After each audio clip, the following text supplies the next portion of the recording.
Lovelies, welcome back to this channel. If you're new here, my name is Belinda Strana. Thank you so much for all the love and support. Don't forget to please subscribe to this channel, turn on notifications so that anytime I upload videos, you will be the first person to be notified. To my returning subscribers, to those people that share my videos, leave commentaries, and also educate each and every one of us. You guys are the real MVP.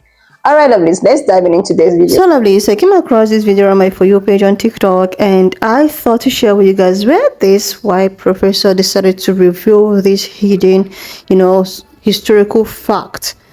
And this got a lot of people thinking like so deep, and I was able to, put up some of those stitches.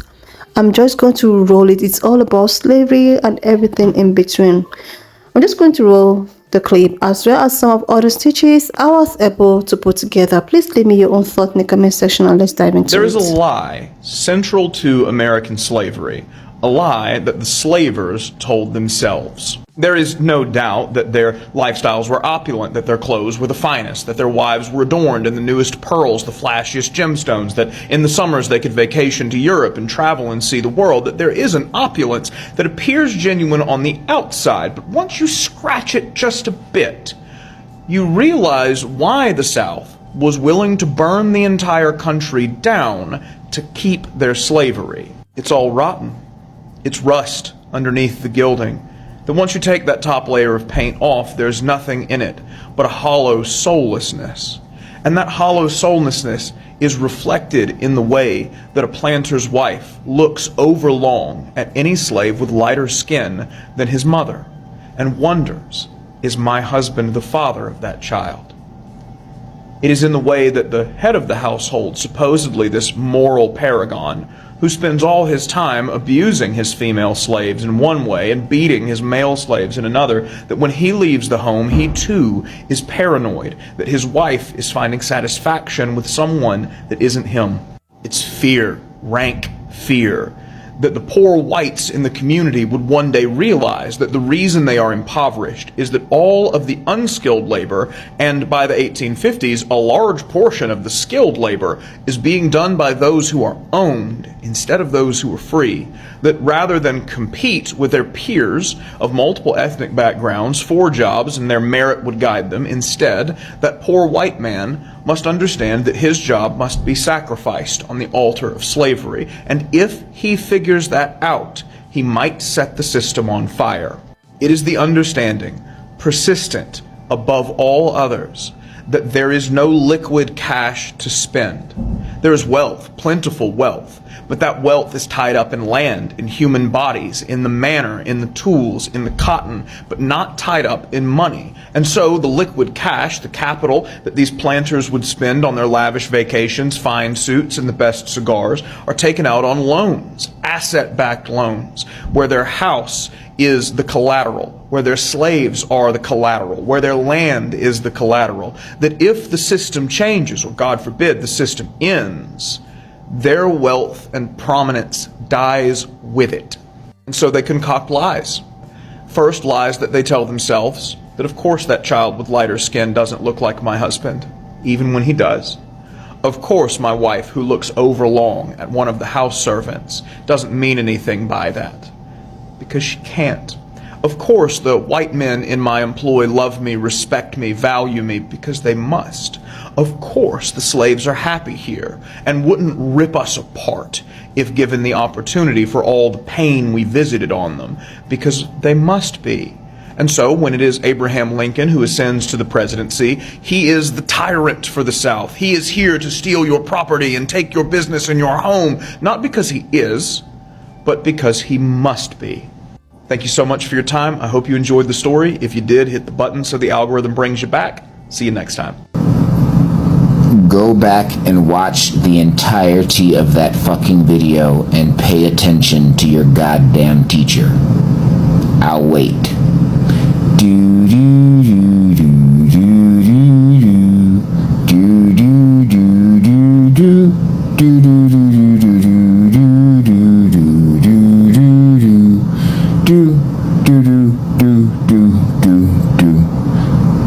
Welcome the fuck back. Now, do you see what he said? about how southern states borrowed off of the income of the slaves they owned, borrowed off of the income and equity of the people they had employed for them. The same thing exists with capitalism today. Bill Gates, Jeff Bezos, Elon Musk are not rich because of the fruits of their labor. They are rich because of the fruits of our labor. They borrow based on who they own and what those and whom they own will produce. That's how they go to the moon. That's how they implode in the Titanic. When will you realize we are not but slavery by another fucking name? Rise, you mighty people. Fucking rise. Realize What you guys to do is to go back and listen to what he has to say, because it holds relevance to what I do. I've been saying recently that there are roughly 5 to 6 generations found in your DNA. And those 5 to 6 generations found in your DNA have experienced some form of trauma or some form of life that has happened during that era in which they have lived. Now, in regards to what he's talking about, let's look at it. 5 to 6 generations of people that live in your DNA roughly goes to about 125 to 150 years. And within those 125 to 150 years, we kind of gauge within the year of slavery. Now, everything that he mentioned in his post, it's eye-opening to me because I never really looked at it in that perspective. I never looked at it from the oppressor standpoint and the oppressor's spouses. Now, when it comes down to the things that I teach on our live, make sure you hit that follow button for more. We talk about how things are embedded into your subconscious. First, the very first thing that happens is when your grandmother is pregnant with your mother, your grandmother is also pregnant with you. And whatever feelings your grandmother were having at the time when she was pregnant with your mother and you, those feelings are transferred over. Now, from the slave master's perspective, everything that he's talking about, those ideas and those beliefs are passed on over and over and over through the womb. That's one way that your belief system is passed on from generation to generation to generation. And this is a reflection of how your belief that is found in your soul and the belief that is found in the history of you are generated and passed on. Now, let's talk about how those families might have interacted. Like most families around the world, your interaction is based on family gatherings. Your interactions are based upon meetings at the dinner table, conflicts in the home.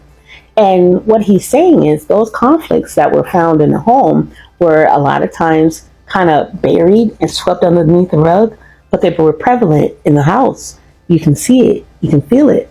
And those same feelings that you can see and feel are embedded in your subconscious, especially if you have children.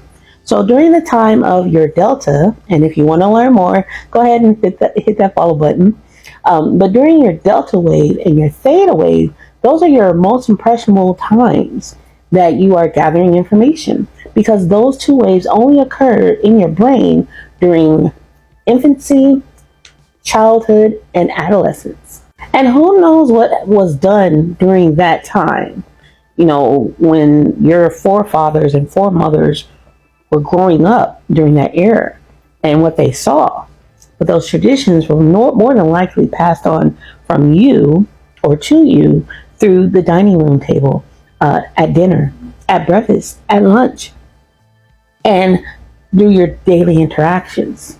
And for me, it's kind of challenging when I see people who are the ancestors of the slave masters who are in a space where they're like, well, I don't see color, or that didn't happen, or that didn't happen to me, and this is for educational purposes only, or, I don't believe that way. I can understand that. I understand that standpoint because that logic or that thought process happens in your core belief, which is what you choose to believe. But what a lot of people fail to realize is your subconscious also speaks volumes as well. Your subconscious thoughts are projected higher and wider and farther away than you can ever imagine. So for those people who walk around and say, well, I don't see color and I see everybody the same, I challenge you to consider thinking about how your subconscious is speaking on your behalf. Your subconscious is what you've been taught and what you've been believing and what you were taught to believe. And it shows through your actions. It shows through your mannerisms. It shows through your speech.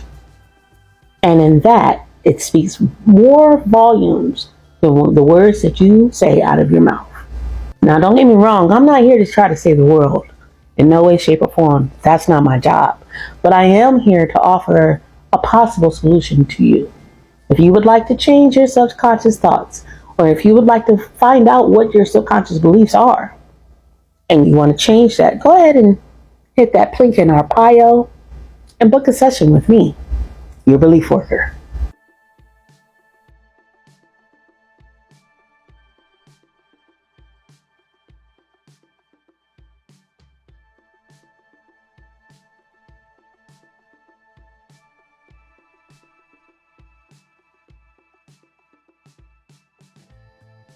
Like, seriously, lovelies, I think that it is actually high time reparation should be brought up as a topic of discussion again. Like, reparation is just it.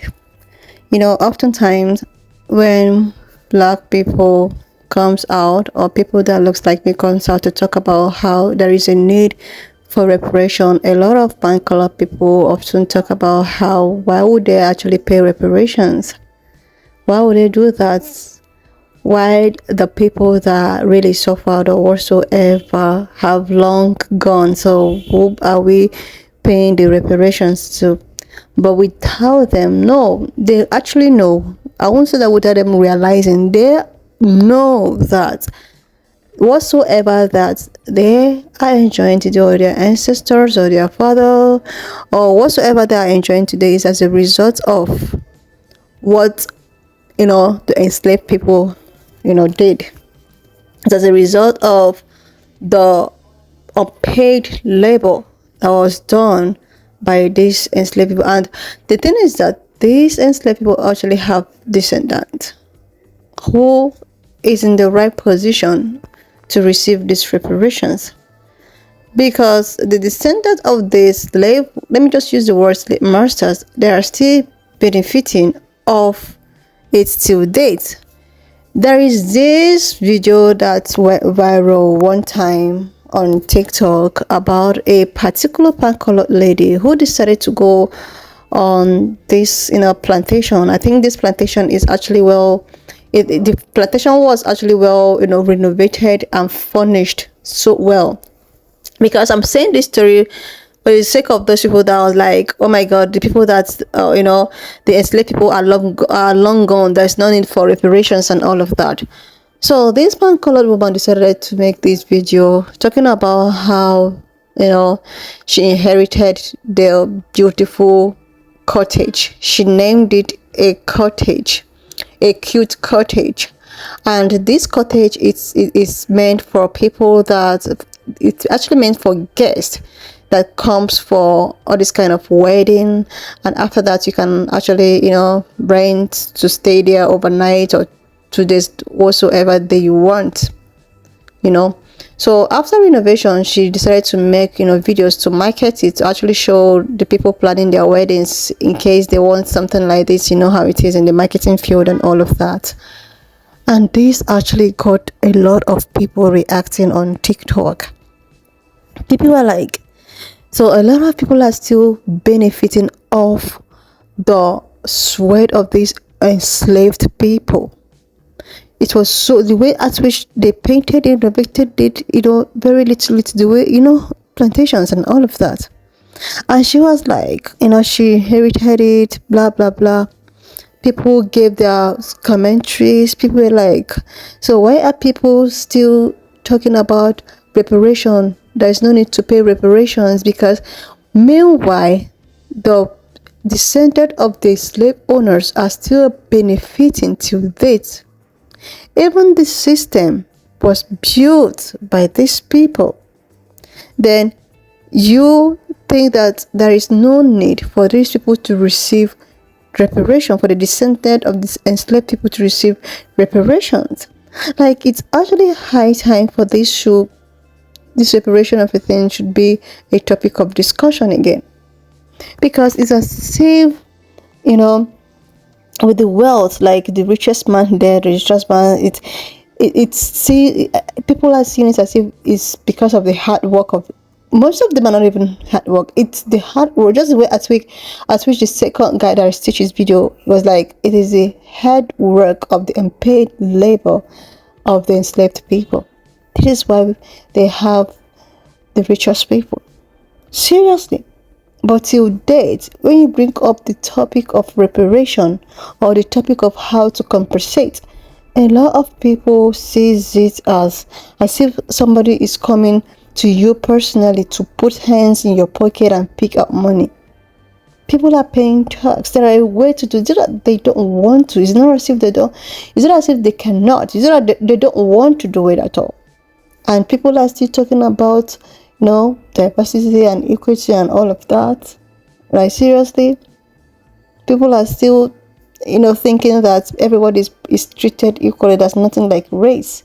The system is already built by race. Before you want, if you want to actually make the system, not to be based on race or whatsoever, you can just start afresh. You can start afresh to create a new system, but at least making everyone even, like paying out reparations and nobody's owing anyone. Like, seriously, this is one discussion that need to be looked into as well. Okay. And they try as much as they can to remove history from schools so that people will not get to find out things. But it's just that when you keep on hiding things, that will get a stage in life. All of the hidden things that you think that you have, comfortably hidden, it will just come out to light. It will keep on coming out one after the other. And this is what majority of them are really scared of. But just that you can never ever hide from the truth. The more you want to hide from the truth, the more it keeps on, the truth keeps on coming there. And you will just be surprised the way at which people will find out things. When I saw this video, I was like, okay, let's build it up here for us to actually see what is going on. Most of the things that, I don't even know the ones that is true or not, but the thing is that history is someone's history. And the thing is that anything that is hidden must actually come to light, and it's all coming. It's all coming. Anyway, lovelies, why not just leave me your own thoughts in the comment section of what you think of this video. And please do not forget that we do not support any form of bullying and harassment. We are just here for educational purposes. If you have not subscribed to this earth, then please do your girl a huge favor to click on the subscription button, like, and I will see you lovelies when I upload the next one. Do your girl a huge favor to click on the subscription button, like this video, share, leave your thoughts, and I will see you lovelies when I upload the next one.